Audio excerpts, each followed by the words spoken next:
இன்றே டவுன்லோட் செய்து உங்கள் ஃபேவரட் ஷோக்களை என்ஜாய் பண்ணுங்க. பஞ்சாயத்தில் எங்களை பிரிச்சு விட்டாங்க. அதனால எந்த பிரச்சனையும் இல்லைன்னு தெரிஞ்சு இப்போ கோர்ட் மூலமா எங்களை பிரிக்க பார்க்கறாங்க. ஆமா மாப்ள, இது எல்லாத்துக்குமே மூல காரணம் அந்த சந்திரா தான். இப்பெல்லாம் ரேவதிக்கு சந்திராவை பிடிக்கிறதே இல்லை. எப்ப பார்த்தாலும் உங்களை பத்தி மட்டமாவே பேசுறதுனால அவ ரொம்ப எரிச்சலாரா. சந்திராவை எதிர்த்து பேசுறா. அது அவளுக்கு இன்னும் கோபத்தை அதிகப்படுத்துது. அதனால அவ வாழ்க்கை சீரழிக்கணும்னு நினைக்கிறா. இதெல்லாம் புரியாம ஈஸ்வரி சந்திராவுக்கு சப்போர்ட் பண்றா. நானும் எவ்வளவு நல்ல விதமா சொல்லி பார்த்துட்டேன், கோபமாவும் சொல்லி பார்த்துட்டேன். அவ கேட்க மாட்டேங்கிறா மாப்ள.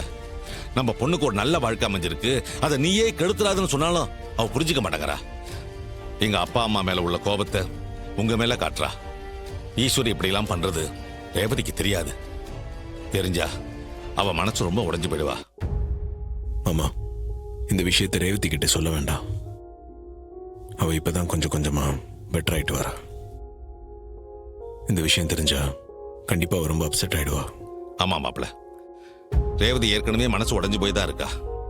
பஞ்சாயத்துல ஈஸ்வரி பண்ண கிறுக்குத்தனத்தால அவ விஷம் குடிக்கிற அளவுக்கு போயிட்டா.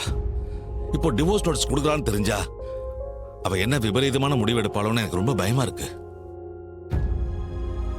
தெரிஞ்சோ தெரியாமலோ சாமுண்டிச்சு அவ வாழ்க்கையில பண்ண ஒரே நல்ல காரியம் ரேவதியை உங்களுக்கு கல்யாணம் பண்ணி வச்சதுதான். இப்போ தன்னோட ஆணவத்தாலையும் அகம்பாவத்தாலையும் அவ சுயநலத்துக்காக தான் பொண்ணு வாழ்க்கையை சீரழிஞ்சாலும் பரவாயில்லன்னு நினைக்கிறா. அதை தட்டி கேட்க யாருமே இல்லைன்னு நினைக்கிறா. அவளை அப்படியே விடக்கூடாது மாப்ள. விட்டா உங்க 2 பேர் வாழ்க்கையை அவ பாழாக்கிடுவா மாப்ள. நம்ம உடனே ஏதாவது செஞ்சாகணும், அப்பதான் அவ அடங்குவா.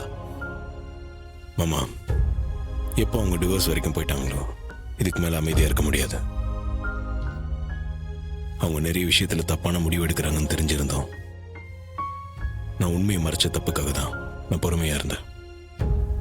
இதுக்கு மேலேயும் பொறுமையா இருந்தேன்னா நான் ரேவதி இழக்க வேண்டி வரும். அவ நான் சொன்னன்ற ஒரே காரணத்துக்காக தான் அங்க இருக்கா. அவளுக்காக நான் சில விஷயங்களை செஞ்சுதான் ஆகணும். தப்பா எதுவும் நடக்க விட மாட்டேன் மாமா. மாப்ள, நீங்க சொல்றதை கேட்கறதுக்கு எனக்கு ரொம்ப சந்தோஷமா இருக்கு. நீங்க மறுபடியும் வீட்டுக்குள்ள வரணும் மாப்ள. அப்பதான் ரேவதியையும் காப்பாற்ற முடியும், நம்ம குடும்பத்தையும் காப்பாற்ற முடியும். நீங்க தைரியமா வீட்டுக்கு போங்க மாமா. அத்தை எங்க 2 பேரும் ஈஸியா பிரிச்சிடலான்னு தப்பு கணக்கு போடுறாங்க. அவங்களால எங்களை பிரிக்க முடியாது. மாப்ள, வரும்போது ரொம்ப மனசு சஞ்சலமா தான் வந்தேன். இப்பதான் நிம்மதியா இருக்கு. நான் வரேன் மாப்ள. வாங்க மாமா.